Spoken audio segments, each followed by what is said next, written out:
Shalom, soyez tous salués dans le puissant nom de notre Seigneur Jésus. J'espère que vous allez bien là où vous êtes. J'espère aussi que les choses se passent comme il faut et que vous n'oubliez pas de garder en esprit que le seul Dieu connu, dont le nom aussi est connu, c'est le Seigneur Jésus-Christ. Si vous savez que c'est le Seigneur Jésus-Christ qui est Dieu, alors dans son livre, il a laissé des recommandements, comment est-ce qu'il faut procéder pour devenir enfant de Dieu. Être enfant de Dieu est très facile. C'est juste de lire, de croire, de mettre foi et de prendre son baptême au nom de Jésus. Accepter que oui, Jésus-Christ est Seigneur. Vous êtes sauvés. Vous obtenez un salut éternel que personne ne pourra arracher. Le salut est éternel. Personne ne perd le salut. Il n'y a même pas une seule personne dans la Bible, dans les 66 livres, qui a perdu le salut. Tous les enfants de Dieu, soit il est puni, Dieu peut le punir parce qu'il s'est mal comporté, Dieu peut le tuer parce qu'il s'est mal comporté, mais il ne perd pas le salut. Aucun enfant de Dieu ne peut perdre le salut parce que nous sommes enfants de Dieu depuis le commencement. Ça veut dire qu'avant la fondation du monde, nous sommes déjà sémences de Dieu. Et ce salut-là, nous l'obtenons parce que nous devons l'obtenir. C'est à dessein, c'est déjà prévu par Dieu. Donc si quelqu'un vous dit quelque part dans une communauté où, oh non, il faut travailler à son salut, vous pensez que travailler à son salut, ça veut dire qu'il faut travailler pour ne pas le perdre. Non, travailler à son salut, ça veut dire que travailler pour avoir des récompenses. Ça veut dire que vous avez d'abord le salut et vous devez avoir des récompenses avec le salut. C'est comme déjà, si vous êtes là, on peut dire que vous êtes footballeur, c'est vrai, mais si vous êtes footballeur, vous devez travailler en tant que footballeur pour gagner des trophées. Ça veut dire que le salut, c'est quelque chose que vous avez déjà. Vous êtes déjà footballeur. Maintenant, vous devez jouer, travailler, faire des efforts pour gagner des titres. Pour gagner des titres, ça veut dire que ça n'enlève... Si vous ne réussissez pas à gagner des titres, ça ne va jamais enlever le fait que vous soyez déjà joueur. Vous êtes déjà footballeur. Vous gagnez des titres ou pas, vous êtes footballeur. Voilà, vous pouvez gagner des titres comme vous pouvez ne pas les gagner. Mais travailler à gagner des titres est la meilleure chose à faire quand on est en Dieu. Quand on est en Christ, c'est mieux de travailler pour gagner des titres. Travailler pour gagner, pour avoir plus de récompenses en dehors du salut qui est déjà là. Maintenant, si aussi certaines personnes dans certaines communautés vous disent que quand on accepte Jésus, on ne pêche plus, c'est faux.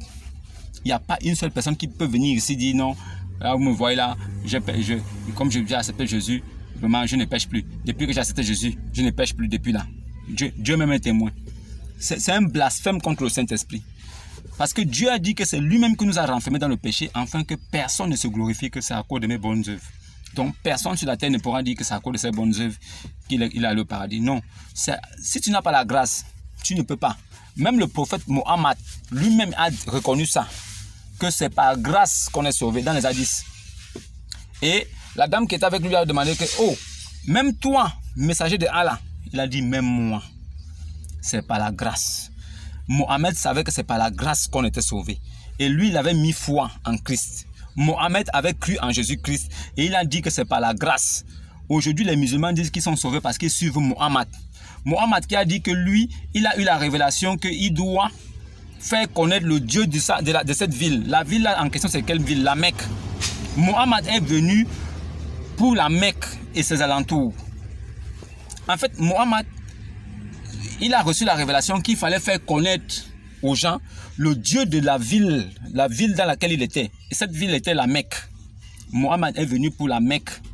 Voilà pourquoi le Coran dit qu'il est descendu en langue arabe pour le peuple qui n'a jamais reçu de prophète. Les Arabes n'avaient jamais reçu de prophète. Donc, apparemment, le Coran est descendu en langue arabe pour le peuple arabe qui n'avait jamais reçu de prophète. Et oui, c'est vrai, les Arabes n'avaient jamais reçu de prophète jusqu'à l'arrivée de Mohammed. Et Mohammed est venu pour les apporter une évangile nouvelle, un nouveau évangile qui n'a rien à voir avec l'évangile de Jésus-Christ. Parce que lui, il dit que c'est par la grâce qu'on est sauvé parce qu'il croit en Jésus. Mais ses adeptes après plus tard disent qu'il faut croire plutôt en lui, Mohammed, pour être sauvé. Mais lui, il est mort, la terre l'a retenu, il ne s'est pas réveillé. Jésus est mort, il est ressuscité le 3e jour. Donc maintenant on suit qui? Le Coran dit, Mohammed a péché. Et Allah et ses anges prient pour le pardon, pour que le Dieu du soleil levant lui pardonne ses péchés. Allah et ses anges prient un Dieu du soleil levant pour pardonner à Mohammed ses péchés. Mais Dieu lui jure par lui-même que en lui, il n'y a point de Dieu. Mais Allah jure par le soleil de levant et de couchant. Donc Allah là, c'est qui? C'est pas une personne. Allah, c'est une personne. Allah, c'est quelqu'un. Et les révélations de Allah sont mortes après la mort du prophète. Le prophète était plus puissant que Allah. Si tu blasphémais contre Allah, tu demandais pardon, les califes te pardonnaient, et tu redevenais musulman, tu vivais. Mais si tu blasphémais contre Mohammed, tu demandais pardon, ton pardon était accepté, mais après on te tuait. Tu redeviens musulman, mais après on te tue. Mohammed était plus puissant que son Dieu. Voilà pourquoi toutes les révélations que lui il avait, à chaque fois qu'il faisait des bêtises, il ramenait carrément une révélation, une sourate qui venait confirmer qu'il a le droit de faire cette bêtise-là. C'est le seul prophète qui a pris les femmes de ses fils, il a couché. Il a couché avec une femme morte. Il a couché une petite fille. Il a épousé, elle avait 6 ans. Il a couché, elle avait 9 ans. La pédophilie. C'est le seul qui a épousé une femme qui était plus âgée que lui. Parce qu'il était cupide, il aimait l'argent. Khadija, elle était une grande commerçante, elle avait l'argent. Il l'a épousée à cause de l'argent. C'est le seul qui allait de village en village. Il disait que la terre et tout ce qui renferme appartient à Allah. Celui qui ne croit pas, on doit le tuer. C'est comme ça qu'il tuait des gens et jusqu'à ce qu'il a tué toute une famille d'une femme juive et son mari. Comme elle était belle, il a mougou la petite le même soir. Et il a demandé de préparer à manger. La petite a fait un gigot, elle a mis le poison. Parce que la petite connaissait les Écritures. Elle savait que si un vrai prophète de Dieu était empoisonné ou bien piqué par un scorpion ou bien un serpent, tout ça, même s'il buvait un breuvage mortel, rien ne pourrait l'arriver. Elle a mis le poison dans le gigot, il a mangé, ça l'a d'aba. C'est ce poison-là qu'il a tué, qu'il a coupé la aorte. Ça l'a coupé la veine, l'artère qui va au cœur. C'est comme ça qu'il est mort. Il est mort, il cabinait sur place, il faisait tout sur place. Il était devenu comme un légume. Voilà. Son Dieu, Allah, ne l'a pas protégé. Et depuis qu'il est mort, ses prophéties aussi sont mortes avec lui. Depuis qu'il est mort, Allah n'a plus jamais parlé sur la terre. Depuis qu'il est mort, Allah s'est tué à jamais. Voilà. Si vous voyez les précédentes vidéos, là où je parle du commencement de l'islam, vous verrez, je vous raconte l'histoire de Mohammed, son père Abdallah et son grand-père Al-Muttalib. Vous allez voir une suite logique de tout ce qui s'est passé. Son grand-père était un grand idolâtre. Il y avait plus de 340 idoles à la Kaaba. Donc, son grand-père il détenait des idoles là-bas. Et il avait consacré Mohammed au dieu Oubal. C'est le dieu Oubal à qui son grand-père l'a consacré. Donc, il vient d'une famille des idolâtres. Lui-même était idolâtre. Lui-même un grand idolâtre. Voilà pourquoi un musulman va dans le gros caillou noir. Ils vont faire tout sur le gros caillou noir là. Ils disent que s'ils font 7 tours sur le caillou noir là, les péchés seront pardonnés. Bon parti. Le gros caillou noir était blanc, mais à cause des péchés de la terre, c'est devenu noir. Et quand ils vont là-bas, ils payent aussi. Ça veut dire qu'ils payent pour faire 7 tours autour du caillou. Ils payent encore pour prendre les cailloux, lapider Satan. Ça veut dire que là-bas, il y a un mur, ils appellent ça le mur de lamentation, ou le mur de quoi? Ça veut dire que c'est le mur de Satan. Le mur là représente le dos de Satan. Ça veut dire que les musulmans prennent les cailloux, ils tapent sur le mur. Ça veut dire qu'ils tapent sur le dos de Satan, quoi. Il va taper au moins 5-6 fois. Pour lui, quand il tape comme ça, il est en train de taper Satan. Mon frère, musulman, toi qui lances des cailloux sur un mur vierge là, qui t'a dit que Satan c'est un mur? Satan c'est un esprit. C'est vous les musulmans qui pensez que Satan est une personne. Et c'est vrai, Satan est une personne chez les musulmans. Parce qu'il y a des musulmans qui ont écouté le Coran, ils ont écouté les sourates et ils ont cru. Ils ont mis foi. Ils sont devenus musulmans. On les appelle les djinns. Chez les musulmans, les djinns, il y a certains djinns qui sont musulmans et qui iront au paradis avec les musulmans. C'est-à-dire que, imaginez un paradis des musulmans là où les musulmans sont au paradis et les démons aussi. En ce moment-là, les démons sont invisibles parce qu'ils sont esprits. Les musulmans ne les voient pas. Imaginez maintenant au paradis des musulmans. Musulmans est au paradis et ils voient maintenant un démon en face. Quand on dit démon là, vous ne comprenez pas ce que ça signifie. Hein. Donc vous pensez que le démon là, c'est ton ami. Si un démon apparaît tout de suite devant toi là, c'est ton ami quoi. Il va venir jouer avec toi. Si un démon est en face de toi là, il va chercher à te faire du mal. Un démon vient vers toi pour te faire du mal. Voilà pourquoi le mot est démon. un ange vient pour te parler, parce que c'est un ange, il vient de la part de Dieu. Voilà pourquoi on a bien spécifié ange. Mais si un démon vient vers toi, c'est pour te faire du mal. Donc si vous allez au paradis avec les démons, imaginez bien comment les démons vont vous bouffer là-bas. Allah vous a blagué, le paradis des musulmans là, c'est l'enfer. Il ne peut pas avoir un démon au paradis, jamais. Si moi-même je veux partir, si je meurs là et que je m'en vais au paradis, si on me dit qu'il y a des démons là-bas, je vais dire à Dieu, ne me mets même pas là-bas dedans. Non, non, non, non, non, non. Même ailleurs. Parce que paradis avec les démons, là où ils sont invisibles, là ils nous dérangent. Combien de fois quand ils seront visibles? Mon frère, c'est la guerre. Ça sera comme si ça sera Predator.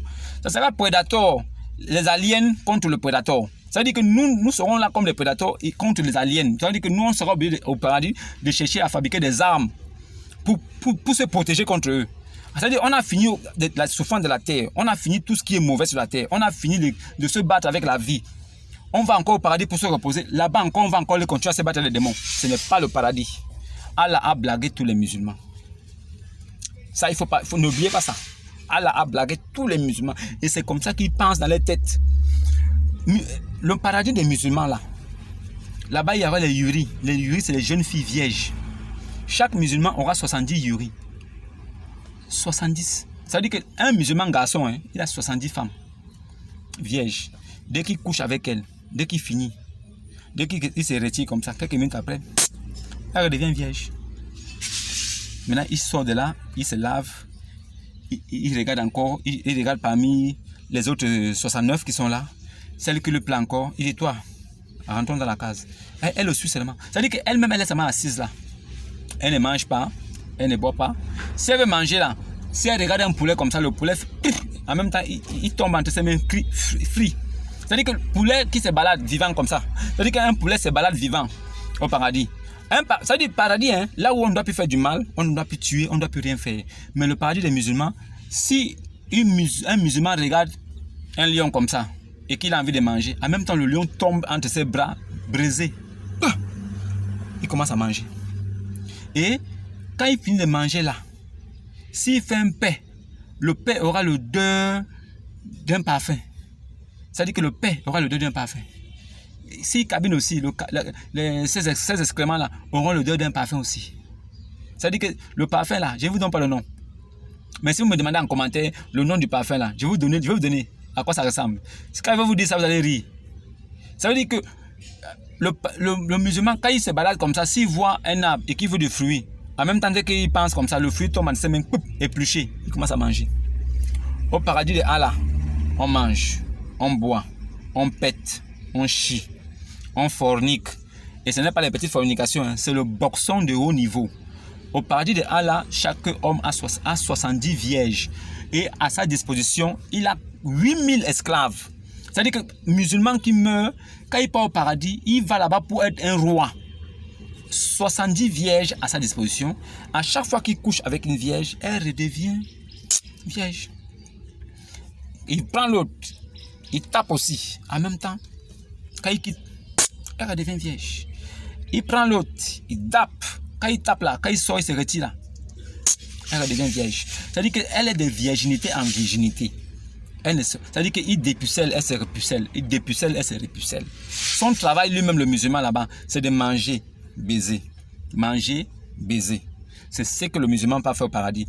En même temps aussi, il mange ce qu'il voit, ce qu'il pense dans sa tête. Maintenant, quand il se balade, s'il a une tenue et qu'il croise son frère qui a une tenue plus jolie que pour lui, en même temps dans sa pensée, paf, s'il veut, il a une tenue au corps qui est 2 fois plus beau que celui de son frère. En même temps, son frère aussi, si son frère voit que, oh, lui il a changé de tenue et que sa tenue est plus jolie, son frère aussi, en même temps, il pense dans sa tête, paf, en même temps aussi, il a une tenue qui est 2 fois plus jolie que la tenue que son frère vient de prendre. C'est-à-dire qu'au paradis, c'est une affaire de tape à l'œil. Ça veut dire que c'est un défi en défi. C'est-à-dire qu'on peut passer toute la journée, paf, je vais changer de tenue, je suis maintenant plus beau que toi.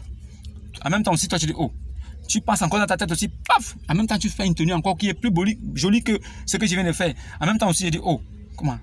En même temps, je pense aussi, paf, une tenue encore plus jolie que pour toi apparaît. Toi aussi, tu dis, oh, mais c'est vrai, c'est plus joli. Attends aussi. Toi aussi, tu fais une tenue aussi plus jolie. Tu dis, oh, moi, je te dis encore, oh, frère, mais la tenue là, attends.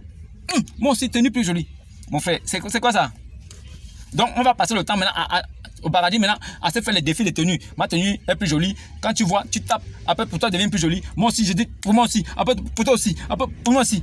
Et au paradis des musulmans, il y a un grand stade. Comme une place de marché. Là-bas, on vend les choses. Au paradis de Allah, il y a un coin de vente, un marché. Et il y a des tribunes. Là où les musulmans vont s'asseoir là-bas pour voir Dieu. C'est-à-dire que Allah est assis là-bas sur une strade. Il est assis comme ça, comme au stade. Et les musulmans sont là comme ça, ils viennent s'asseoir là pour le regarder. C'est-à-dire, ils se regardent en face, quoi. Ils se regardent en face. Wow. Oh, Allah, ça va? Oh, oui, petit, c'est bon? Oui. Allah est là, tranquille.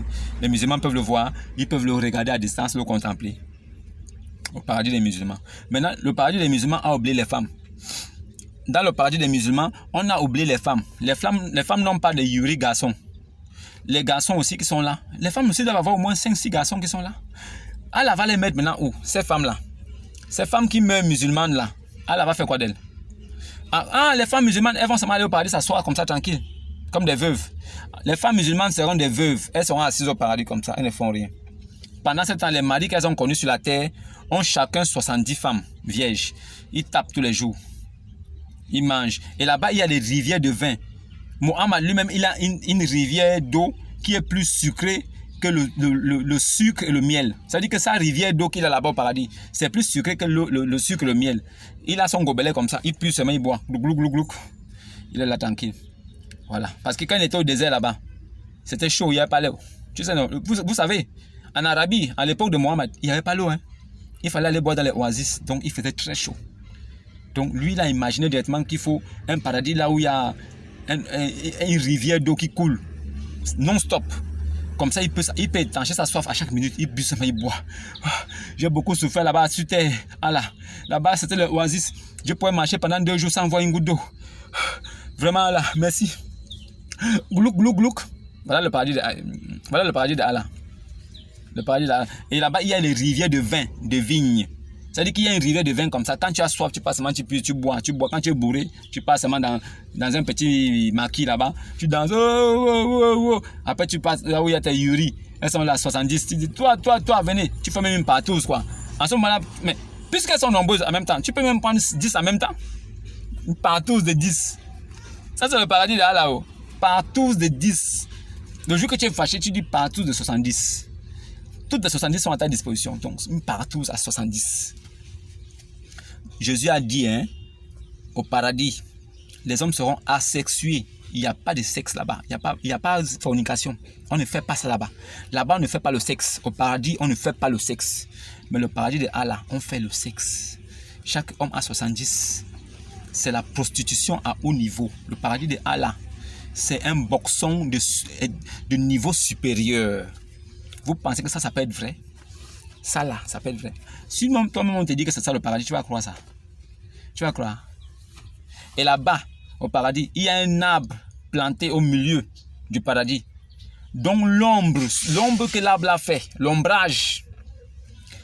Même un cheval, ça veut dire qu'un galopeur de haut niveau, il peut galoper pendant 100 ans sans traverser l'ombre là. C'est-à-dire que l'ombre est là comme ça. Tu peux galoper pendant 100 ans. Tu n'arrives pas à sortir de l'ombre. Mohammed était en train de rafraîchir la mémoire de ses compagnons bêtes, maboules comme lui, qui étaient au désert et qui souffraient du soleil. Il n'y avait pas de choses pour les couvrir du soleil. Ils souffraient de ça.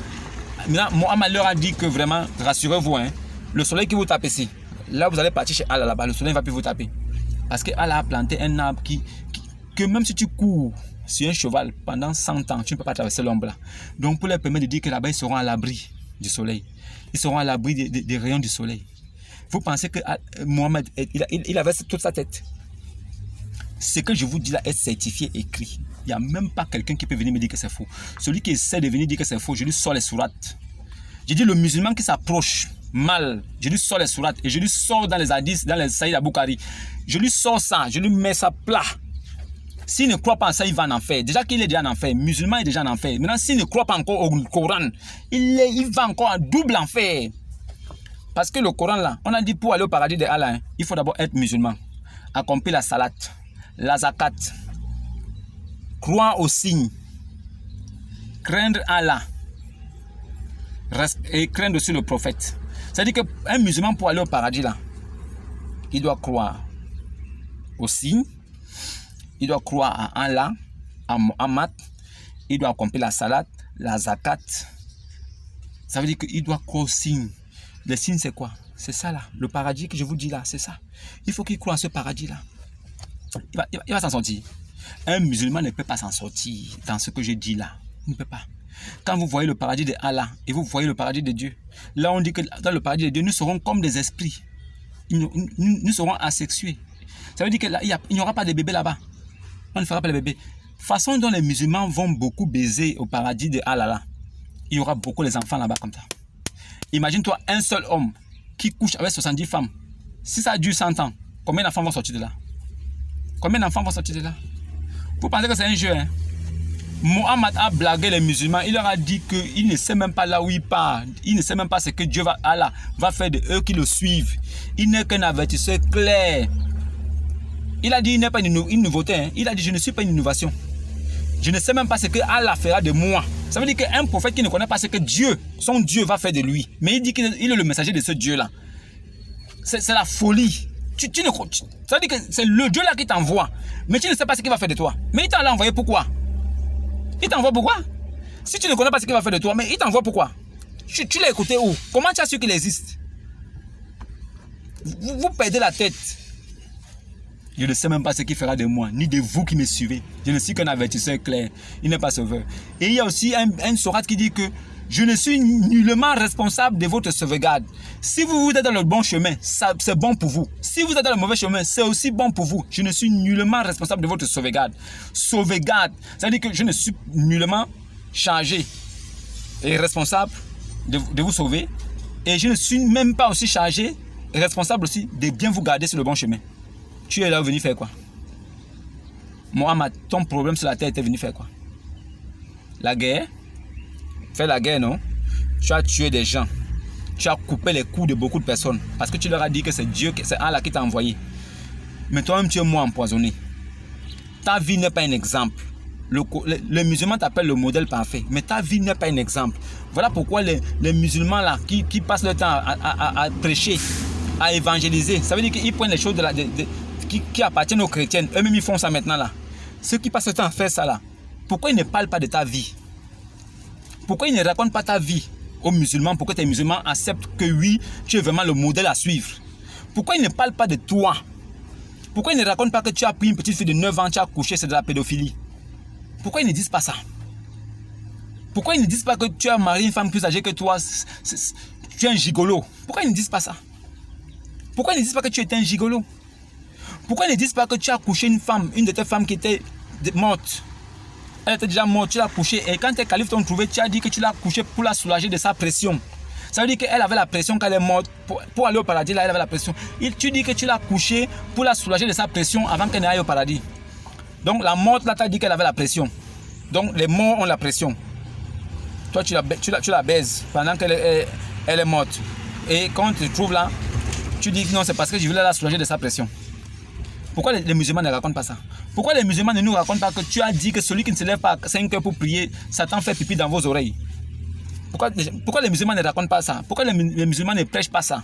Pourquoi les musulmans ne prêchent pas que tu as dit que Satan dort au fond de vos narines? Voilà pourquoi vous versez l'eau comme ça 3 fois au nez, à l'intérieur là pour chasser Satan. Donc le but c'est de réveiller le gars. C'est-à-dire comme il dort dans tes narines, tu verses l'eau dedans pour le réveiller, pour qu'il sorte. Pourquoi vous n'enseignez pas ça dans vos évangélisations? Pourquoi vous n'enseignez pas que quand le nienzin crie « Oh là, Satan fuit en pétant. Il fuit poum, poum, poum, poum, en pétant. Ça veut dire qu'un esprit fuit en pétant. Si un esprit fait des paix, il mange où? Qui est sa cuisinière? Qui lui fait à manger? Il fait ses courses où? Vous n'avez rien compris. Musulmans, ce n'est pas de votre faute. C'est le livre que vous avez entre les mains là. Et vos imams qu'on endoctrine là, leur mission c'est de vous mettre le caca dans la tête. Pourquoi on ne vous raconte pas ça?